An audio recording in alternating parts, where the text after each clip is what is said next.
Bonjour les Itata et soyez les bienvenus dans votre rendez-vous avec l'actualité.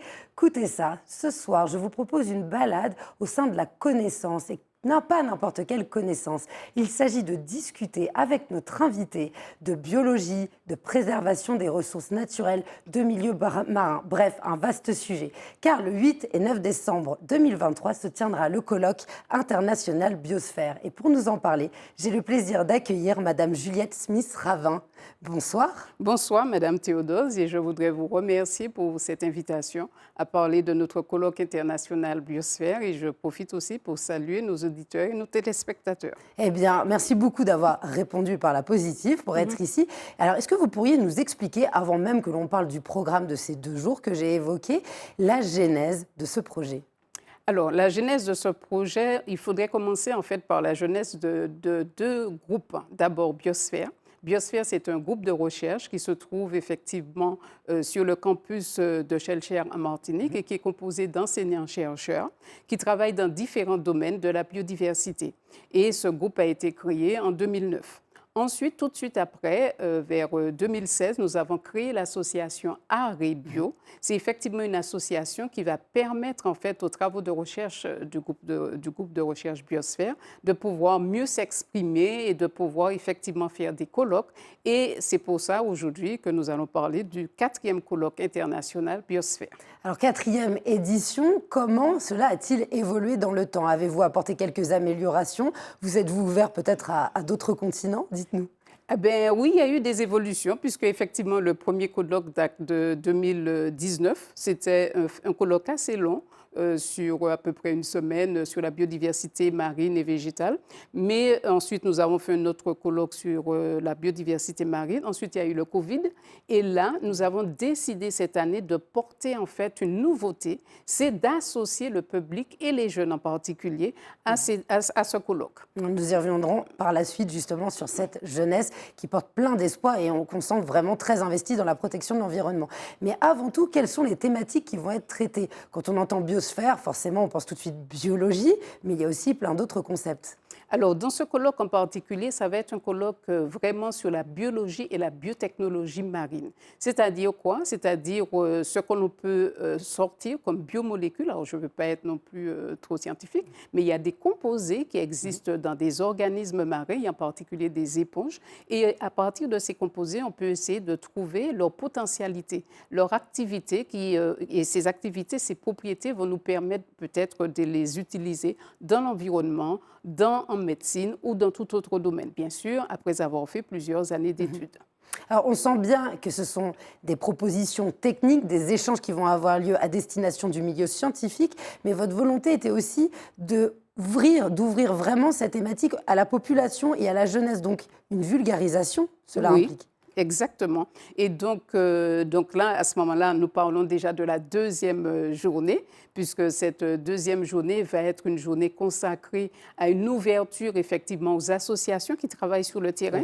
Et là, nous en avons connu un certain nombre. Aux institutions qui travaillent quand même, en particulier les instituts de formation qui proposent des formations aux jeunes, et aussi aux instances régionales et au niveau national. Nous pouvons revenir là-dessus par la suite.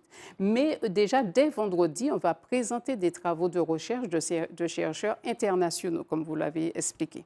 Alors, quand on parle de international, quels pays seront présents? Alors, nous avons des chercheurs qui vont venir des États-Unis. Oui. Donc, avec lesquels nous travaillons déjà.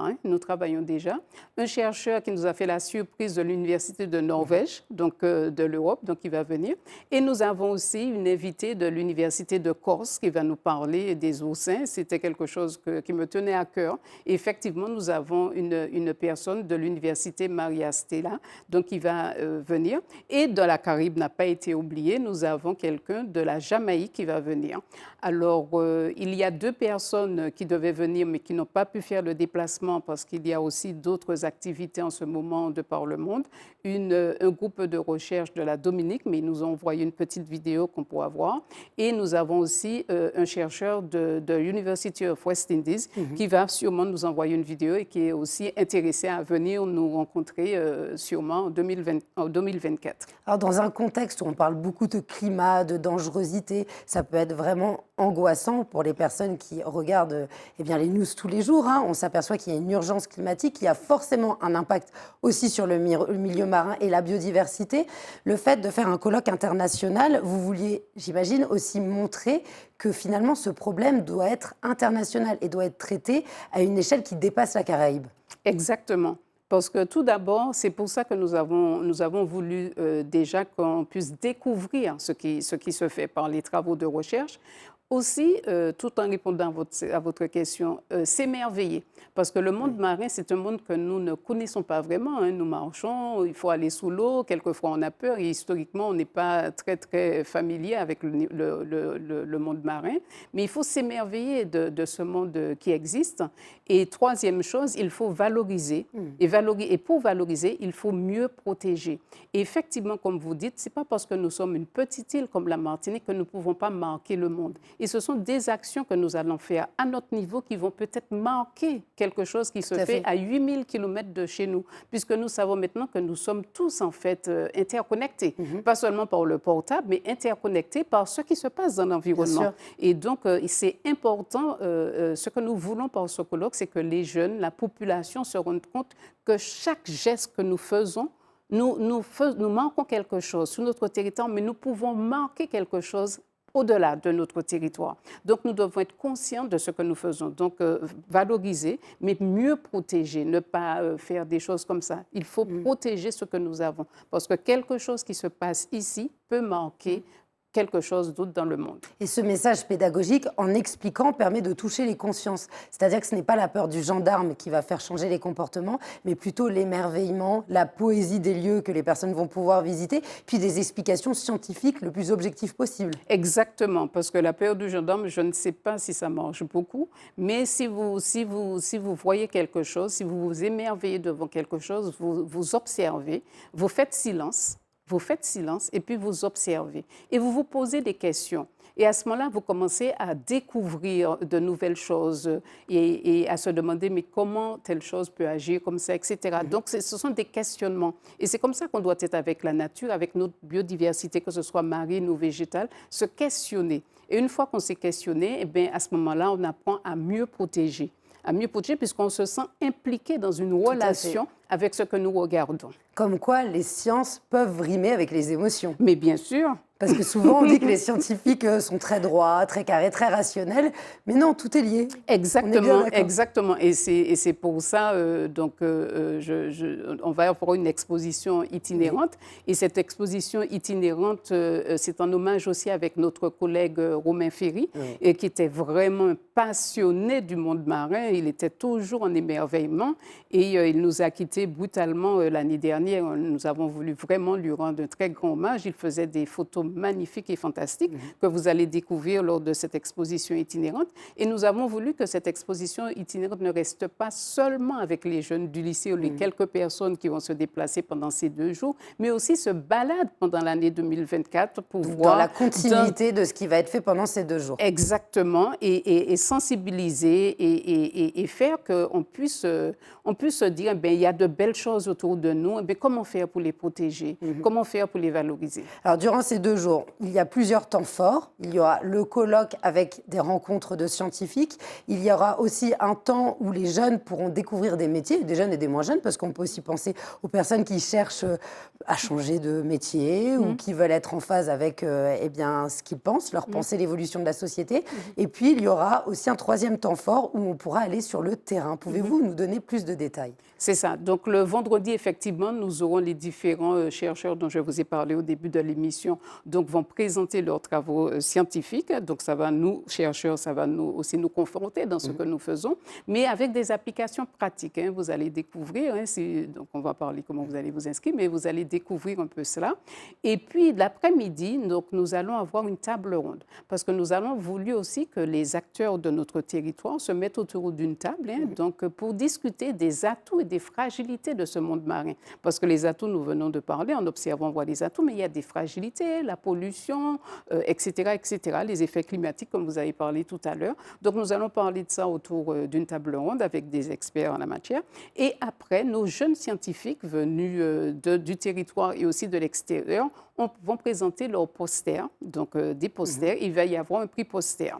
Et donc, ça va terminer en fait la journée de vendredi. Et le samedi, effectivement, nous allons avoir ces différents temps avec les instituts de formation. Donc, il y aura l'ICEA, il y aura le lycée de Bellevue qui présente des formations sur les métiers de la mer. Donc, il y a un certain nombre d'acteurs, les associations sur le terrain. Donc, il y en a déjà une qui est très active d'ailleurs déjà. Et puis, il y en a et puis les instances régionales qui vont dire qu'est-ce qu'elles font pour, nationales et régionales, je veux dire, qu'est-ce qu'elles font aussi pour que les jeunes s'intéressent en fait à ces métiers. Et après, nous allons avoir effectivement l'inauguration de cette exposition itinérante. Mais cette exposition pourra déjà la voir dès vendredi, puisqu'il y a des classes qui vont venir regarder. Mais on va faire une inauguration officielle.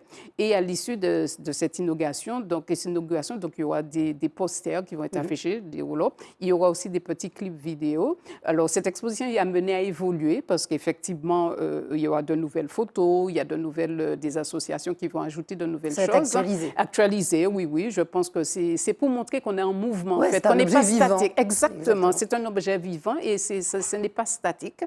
Et l'idée, c'est qu'à l'issue de cela, on va confier cette exposition à des jeunes, à des associations, et cette exposition va se balader, entre guillemets, sur le territoire de la Martinique, à la demande, effectivement, des écoles, des institutions. Et il y aura un accompagnement s'il y a des interrogations, des questionnements. Et c'est aussi pour pousser les jeunes aussi à aller vers ces associations qui vont permettre de découvrir le monde marin. Et alors j'ai oublié de dire, donc, les activités, les activités, donc il y a des activités présentées par le PNRM, donc le Parc naturel régional de la Martinique, qui présente une activité avec la découverte de la réserve naturelle marine du Prêcheur. Normalement, je pense que... Alors, les inscriptions vont se faire en ligne pour toutes les activités. Et ensuite, nous avons des baptêmes de plongée proposés par une association. Et ensuite, le Parc naturel marin propose aussi des sorties en kayak à la mangrove, je pense au niveau de Trois-Îlets-du-Cos. Et qu'est-ce que... Je pense que... Et puis la Sommaire. Mais la Sommaire, en fait, propose que pour 2 personnes, en fait, ils sont en activité avec le Reef Check, c'est-à-dire la découverte du monde marin. Mais pour cette occasion, ils n'ont proposé que 2 places et qui sont déjà prises. Donc, on est en train d'être en discussion pour voir si, effectivement, on peut proposer quelque chose à un autre moment de l'année. Alors, pour nos spectateurs et spectatrices, on va rappeler la manière dont on s'inscrit et surtout le lieu où tout cela va se passer, hormis, bien sûr, les activités où vous avez cité les différentes villes. Exactement. Donc nos partenaires, donc on va les citer. Donc, le lycée de Bellevue, puisque nous avons voulu effectivement faire quelque chose avec les jeunes. Alors, le lycée de Bellevue, parce que notre collègue Romain Ferry enseignait au lycée de Bellevue. Et aussi, au lycée de Bellevue, il y a un certain nombre de formations sur les métiers de la mer. Donc, ensuite, nous avons notre partenaire, le Parc naturel marin et le Parc naturel régional de la Martinique. Alors, nous avons effectivement d'autres partenaires dont les logos sont sur les affiches. Et donc ça, ce sont pour les partenaires et le lieu où ça va se passer. Et pour les inscriptions, il suffit d'aller sur le site Internet. C'est ça. Donc, pour les inscriptions, donc, il faut aller sur le site Internet cip4.aribio-martinique.com. Et donc, vous remplissez la fiche d'inscription. Alors, vous pouvez être soit en distanciel, soit en présentiel. Et le lien vous sera envoyé. Et si c'est en présentiel, effectivement, il y a un nombre de places. Mais en fait, on accueillera les personnes. Donc, l'avantage, c'est que lorsqu'on est en train de travailler et qu'on a juste une pause du midi, on peut quand même s'instruire et apprendre des choses à distance. Exactement. Et je pense qu'on essaiera d'enregistrer et qu'on pourrait par la suite, effectivement, revoir certains moments forts de notre colloque.